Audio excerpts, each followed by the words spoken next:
এটা আমার বাড়ির নতুন সদস্য। কয়েকদিন ধরেই আমার ছোটুর জন্য খুব মন খারাপ করছিল।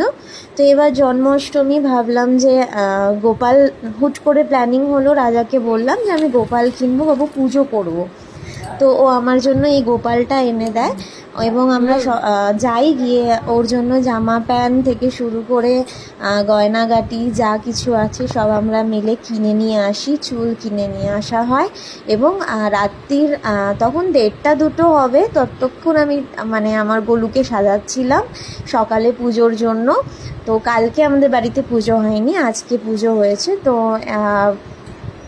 রূপোরও কিছু গয়না আমি বাই করেছিলাম ওর জন্য, পায়ের তোড়া, চেন, তারপর তোমার চুড়ি, বাঁশি, আর এগুলো যেগুলো দেখছো সব এগুলো মানে গয়ানঘাটা থেকে আমি নিয়ে এসেছি, ওর জন্যই স্পেশালি চুজ